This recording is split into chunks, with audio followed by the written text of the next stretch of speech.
अस्सलाम वालेकुम जी। आज का जो हमारा टॉपिक है वो बहुत इंपॉर्टेंट टॉपिक है हिस्ट्री ऑफ इंग्लिश लिटरेचर में।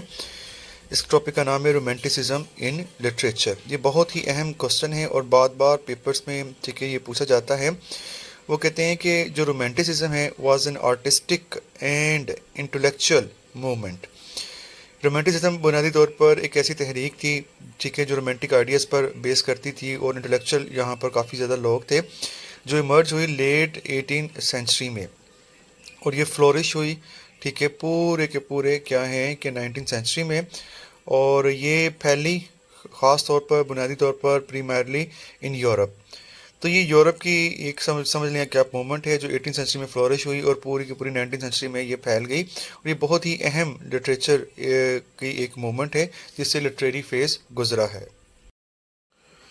हम देखते हैं कि ये बहुत ही एक अहम मूवमेंट है और लिटरेचर में इसका बहुत ही अहम किरदार है और हिस्ट्री ऑफ इंग्लिश लिटरेचर इसके बगैर मुकम्मल नहीं है। अच्छा, बुनियादी तौर पर जो रोमांटिसिज्म है ना ठीक है वो डोमिनेट करती है नेचर। नेचर का जो एलिमेंट है ठीक है वो पोइट्स में उस दौर के ठीक है पाया जाता था और यानी कि नेचर जो है ठीक है आप रोमांटिसिज्म से नहीं निकाल सकते। बहुत ही फेमस राइटर आप लोगों ने सुना होगा वर्ड्सवर्थ, कीट्स, शैले ठीक है ये तमाम के तमाम रोमांटिसिज्म या रोमांटिक मूवमेंट से बिलोंग करते हैं।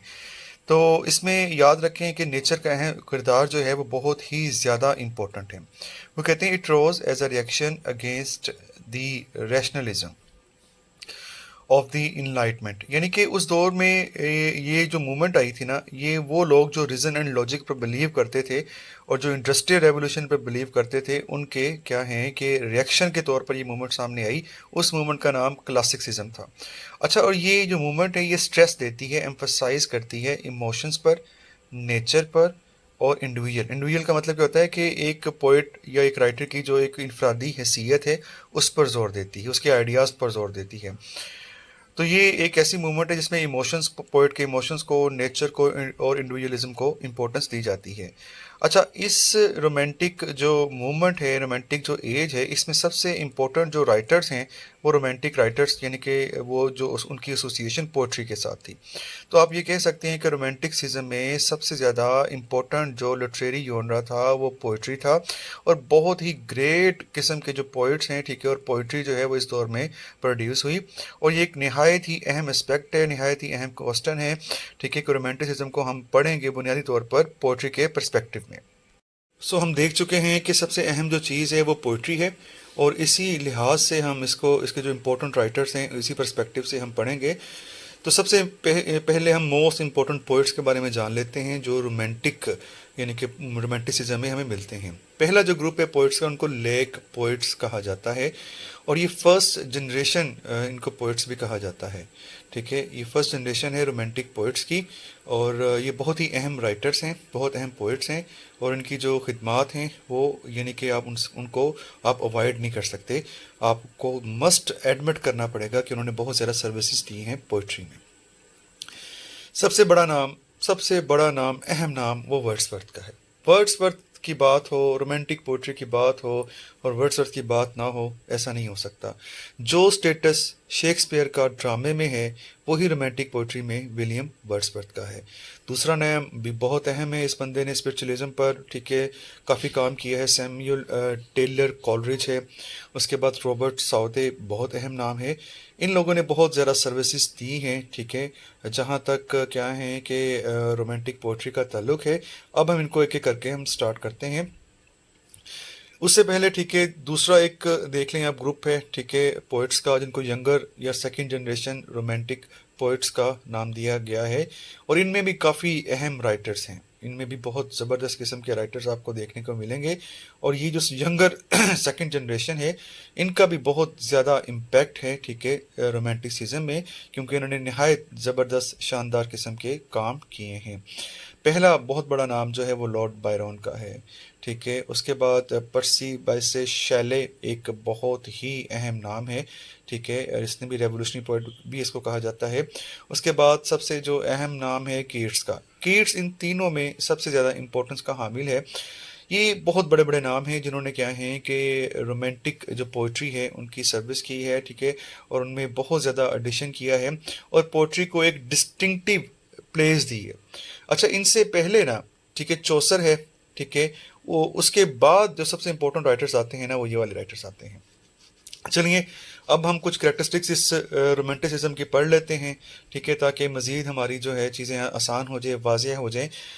किसी भी एज को क्वालिफाई करने के लिए उसकी कुछ कैरेक्टरिस्टिक्स होती हैं। अगर वो कैरेक्टरिस्टिक्स उसमें पाई जाएँ तो हम कहेंगे ये रोमांटिसिज्म है, और अगर उसमें से वो कैरेक्टरिस्टिक्स नहीं पाई जाती तो हम उसको रोमांटिक मूवमेंट या रोमांटिक एरा नहीं कह सकते।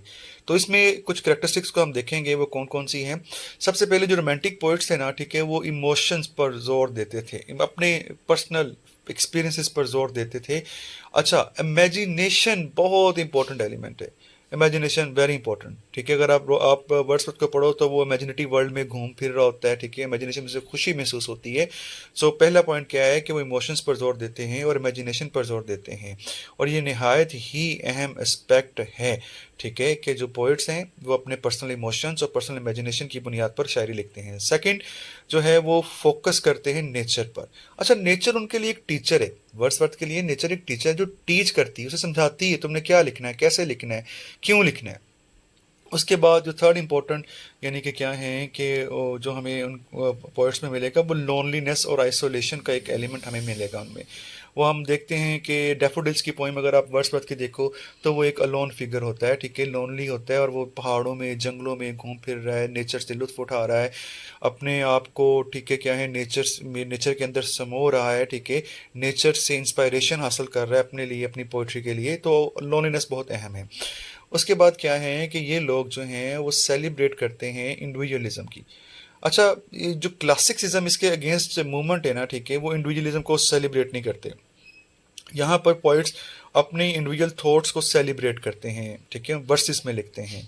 ये बहुत इंपॉर्टेंट पॉइंट है। और उसके साथ साथ यानी कि जो 5 पॉइंट है वो भी बहुत अहम है। Interest in the super naturalism कह लें, सुपर नेचुरल एलिमेंट्स कह लें, ठीक है? अब सुपर नेचुरल एलिमेंट्स ऐसे एलिमेंट्स होते हैं, ठीक है, कि जो इंसान की सोच से परे होते हैं, जैसे जिन, भूत, परियां, ठीक है, ये सुपर नेचुरलिज्म एलिमेंट्स में आ जाएंगी। अच्छा, उनको इल्हाम होता था इन चीज़ों का, वो इतने खो जाते थे नेचर में, फितरत में।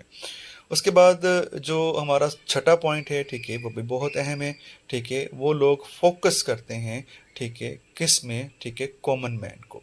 और इनसे पहले कॉमन मैन के बारे में नहीं लिखा जाता था, किंग्स के बारे में लिखा जाता था, क्यून्स के बारे में लिखा जाता था, बड़े बड़े लोगों के बारे में लिखा जाता था। लेकिन ये वो शायर थे जिन्होंने कॉमन मैन पर फोकस किया, उसके इमोशन पर फोकस किया, और इसी वजह से काफ़ी ज़्यादा पॉपुलर हुए। उसके बाद जो सातवां पॉइंट है, ये ज़रा आप अपने ध्यान में रखिएगा कि ये लोग जो है ना, यानी कि रिबिलियस नेचर रखते थे। बगावत की उन्होंने, जो पहले से सेट ट्रेडिशंस थी, ठीक है? आप याद रखें, ट्रेडिशन की जब बात होगी वो क्लासिक्सिज्म की तरफ होगी, ठीक है? रवायत को फॉलो करने वाले जो पोइट्स हैं वो क्लासिक्सिज्म में हैं, और जो क्या हैं कि अपनी इमेजिनेशन को फॉलो करने वाले पोइट्स हैं वो क्या हैं,